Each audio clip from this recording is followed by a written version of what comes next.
checking my Instagram. Hello, hustlers! Welcome to Side Hustle. I'm Alex Laughlin.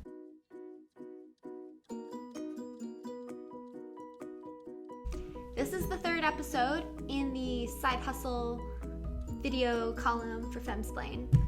The other two are probably in a playlist somewhere.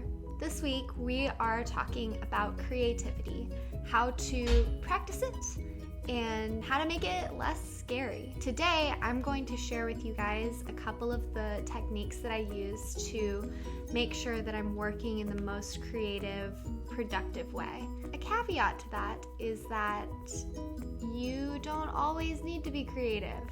That's just like the grain of salt that I want you to take with all of this. I really think that the secret to creative success is to really minimize the pressure that you're putting on yourself and also to really depersonalize the process as much as possible. So I'll explain a lot of that now. So the first tip that I have is super basic, but it's something that I think a lot of us forget. And it is to consume a lot of something that inspires you. I have a handful of books and movies and podcasts and music that really light my fire. When I consume any of them, they really fill me up with words and just like, I just can't keep it inside of me. And that has always kind of been my secret for creative sessions, I guess, like creative brainstorming sessions, or when I start getting on a roll where I'm writing a ton. It's usually been because I've been inspired by one of these things, either one of these specific things or something similar. So that's super vague, but I will share with you a couple of my most inspirational pieces of media. It's weird. First one is Spirited Away. It's a movie. It's a Japanese movie. It's really weird. It's about a girl who ends up in this bathhouse with a bunch of spirits and she's trying to get out, and it's really mystical and there's a lot of magic and it's fun. And it's also super beautiful. And whenever I watch this, I always am taken back to the first time I saw this movie when I was like 12, and I was just amazed at what an amazing universe is contained in this one movie, and it's so beautiful. So I love this movie. Another thing that is super inspiring to me is this book called The Opposite of Loneliness by Marina Keegan. Marina Keegan was a student at Yale. She was a writer, and she wrote this beautiful piece for the Yale Daily News right before she graduated called The Opposite of Loneliness, and it's so beautiful in just like the tactile descriptions of things, which if you know me, I'm a huge sucker for tactile descriptions. I can't tell you why, but that really gets me going too. So after she died in 2012, the weekend after she graduated college, and her friends and family, they collected all of her writings and published them in this book. And the really inspiring thing about this is that you can tell that they're kind of imperfect pieces. There was a lot of debate among my group of friends about whether we would want our version of this published if we were to die young, and it was kind of a collective no. We don't want to be remembered for our imperfect works, or for being unfinished, or for being young, but there's something about this book that is so inspiring because of that, and it's really, I am so inspired by the work on its own, but that's kind of multiplied by the fact that I know that she was so young and that she was not finished, and that kind of gets me going and really gets me in the mindset to work and to create. And yeah, it's beautiful. There's fiction and nonfiction and journalism, and it's lovely. You should definitely read it.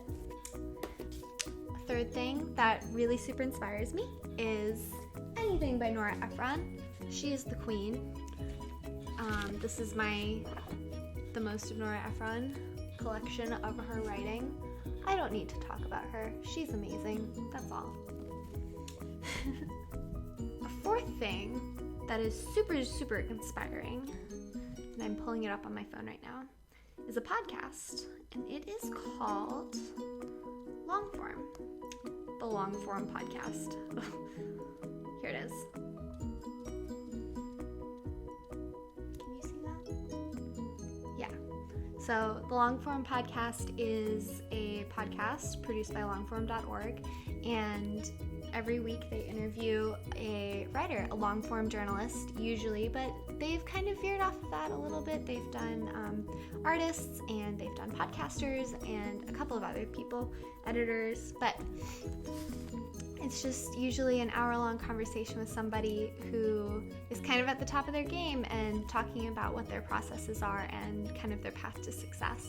And that always really gets me going, gets me in the mood to create. So, in conclusion to that long and rambly bit of ramblingness, find your things like that and consume them frequently, because when you can get in that mood, when you find something that gets you in that place where you feel like you have so much in you that just needs to burst out, that's where you want to be frequently. Not all the time, but frequently.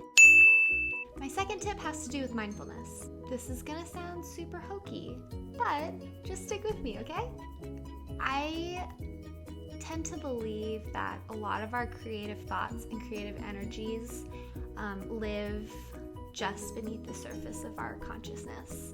So if you want to kind of help that process along a little bit, try to start paying attention to the things that really frustrate you or really excite you, and practice mindfulness in that way when you are feeling any kind of strong feeling, and really paying attention to that nagging inside of you, because that is something that wants to come out. So you can journal, you can meditate, you can exercise, whatever it is that gets you into that place where you are able to pay attention to that.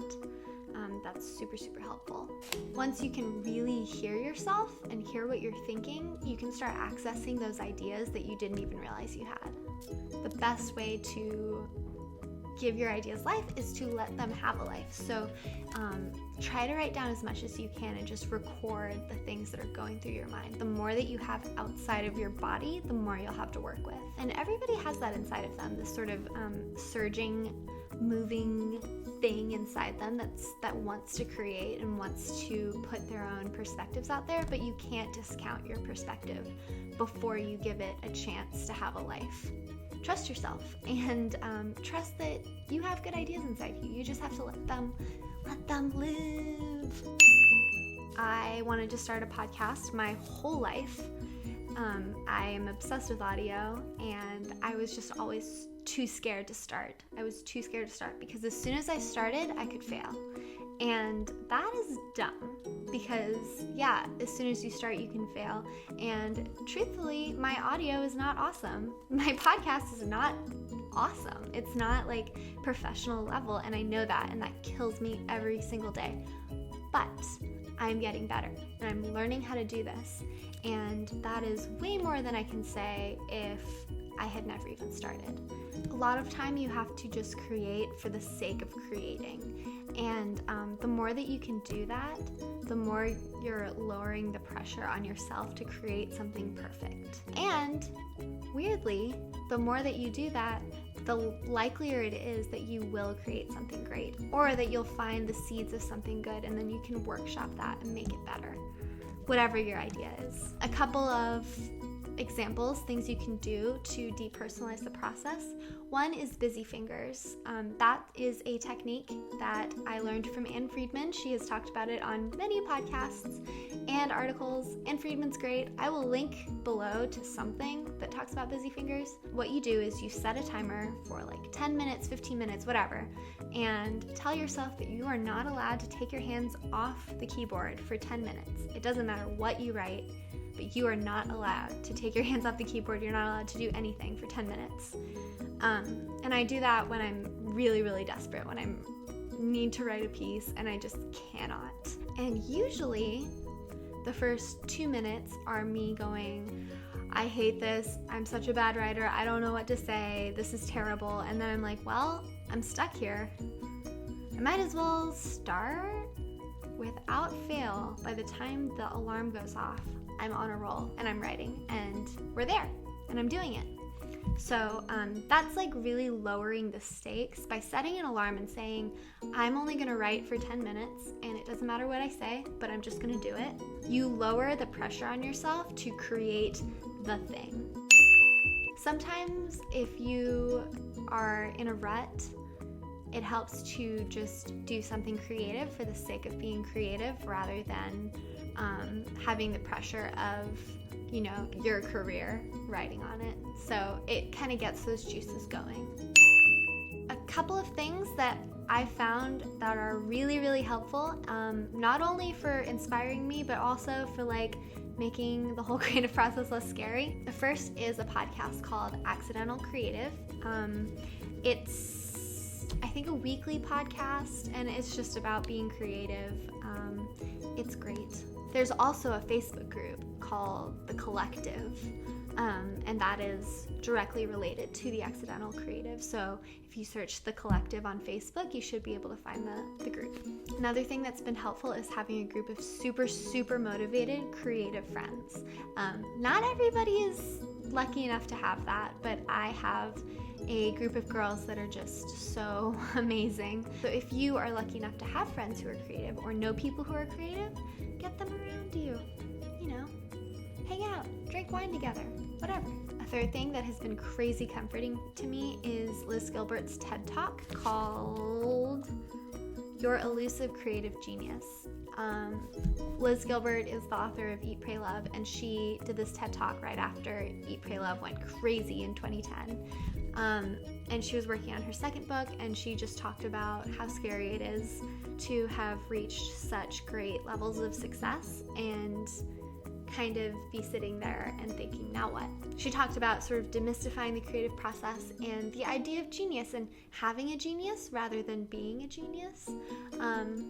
Anyway, this segment was actually really inspired by that TED Talk, so you should definitely watch it.